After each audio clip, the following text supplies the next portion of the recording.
Hello, hello there, and welcome back to War Thunder. Prepare your sake, prepare your sushi, prepare your, I don't know, Japanese whiskey, which by the way can be really expensive, but very good, and prepare for the most filthy battle that you've seen. But before we go into this battle, we have to talk about the context in which state of War Thunder it was done.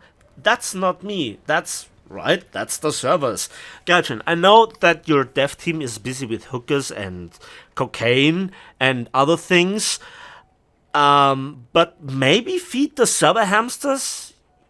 Like, that's somewhat important, right? Can you do this, please? Can you do me that favor? It would be so good, right? Because it's not just 1 day or 2 days, it's been a while. But also there is the unreliability of the APFSDS. Ricochet on a Leopard A1A1 L44, and I was not amused. But that was not the only scene, right? Maybe I just hit the wrong pixel. And he then just doesn't kill me. I get another chance for a shot, aim it through the smoke, and we have a non-penetration. Fun. Anyways, look at the very next scene, and this was very early on, and I just couldn't get guns on this guy. Now, that's an easy shot, right? Non-penetration on the neck, basically where it is. I kind of misaimed that shot, granted. He doesn't have the gun elevation, he can't kill me with the heavy machine gun, and I take his gun breach, but I was really not trusting this APFSDS at that point. So take please that all into account when we now talk about the following gameplay. So obviously I can't deny you how I got killed by a BMP2, which is fair and balanced. So this match on Fields of Normandy, one of the best maps for people who have just a glimpse how to play such maps. And it all falls into places for me. Everything just goes according to plan, and I can also obviously play the strengths of the vehicles and avoid its weaknesses. Now, this is the perfect example. The Centauro in front of me is a very similar vehicle. We have 8 wheels. The turret is mounted in the back. That reduces the gun depression, in this case, to 6 degrees. And we have, obviously, really high speed. Top speed is 100 kilometers per hour, and in reverse, 36. That being blessed with 22 horsepower per tons is not amazing, but in the long run, quite literally, on paved roads, you just achieve those amazing speeds that other tanks just can't get. So, what leaves us this with? You are kind of limited in places where you are really doing well. Through mud on inclinations, you're terrible. You're both your acceleration and also your braking, funnily enough, is just garbage. Dirty garbage. And well, then there is the armor, where it's really not much, right? It is rolled homogeneous armor. Thickest place is 35. On the turret it's a roughly 20. There is a little bit of spacing going on in places, but not really saving you from anything. 15 to 10 on the side, so you're vulnerable to broadside heavy machine gun fire. And then we talk about the gun, the 100mm JSW cannon, 40 rounds of ammunition, 6.7 seconds reload, overall standard NATO ammunition. We're talking about heat, 400mm of penetration, Hesh, 127mm of penetration, and then the before mentioned M735 APFSDS. 1500 meters per second muzzle velocity, ain't bad. 353 millimeters of penetration, also not bad. At 60 degrees angles of impact, it is 166 millimeters, and at 1000 meters, 333 millimeters, and 156 millimeters at 60 degrees angles of attack. So the post-penetration damage effect ain't bad. But what's really setting this tank apart is that crystal clear thermal imaging combined with a really great stabilizer that only lags out at really higher speeds of 60 kilometers per hour plus on rough terrain, and obviously your laser rangefinder. And this is where it just starts, where everything just falls apart for the enemy team. I have their flank. I am amongst them, kind of. And this is where you must not lose your cool, where you must not get overconfident. Okay, 4 kills, that's cool, right? So let's just kind of relocate.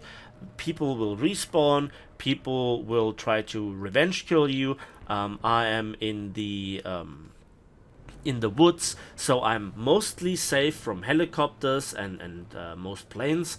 They have to literally turn around to attack me from the rear, so from my side, and I'm just here and thinking to myself, wow, this is just chilling, right? And again, that APFSDS just doesn't like to pen.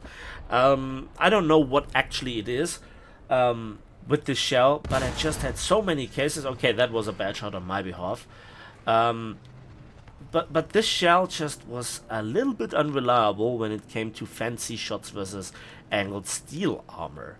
And then we just kill him. That was a beautiful shot. Amazing. So we have the enemy on the run, and we must keep it that way. But that helicopter shot,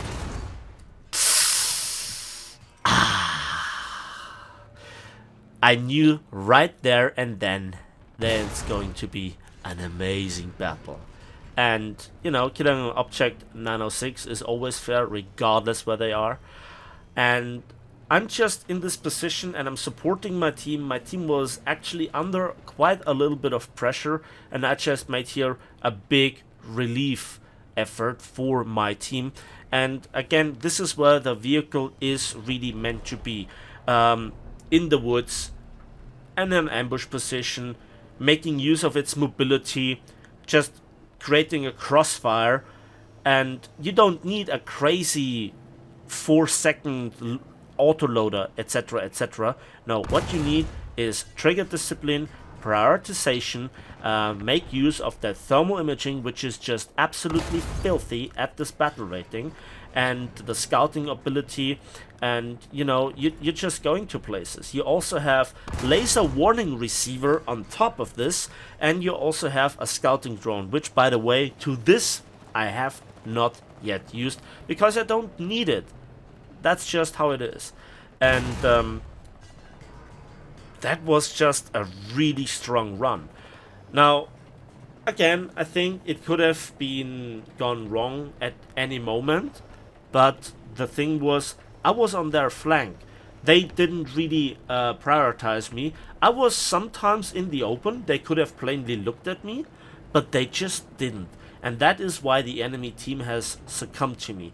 And I have to stress out, while I love to stay in World War II territory and just make use of my own eyes with, you know, not thermal imaging to spot targets through woods, this thermal imaging at 8.3, just like with the WMA 301, is just filthy. It's just absolutely unholy and should be used whenever possible. And yeah, this is just how it is coming together with this tank. And in most situations, the APFSDS does the job. You have smoke grenades, you have smoke shells. There is nothing left to be desired, honestly. And if this tank would be any better, it would be at a much higher battle rating, where then it would be, you know, not so strong battle rating for battle rating, I guess. But this battle was just unholy. It was a clean run, 1 helicopter, 10 kills, double ace, over 3,000 score points. This is what I call a double ace, a clean run, a perfect run. When using the terrain, the hills, the cover, then it's just so much more dynamic and so much more satisfying. And so I just not love the 74,000 civilians and 5,500 RP. I love the match itself. I had fun, I was in my element, and I want to play this 24/7 and not deal with city fights.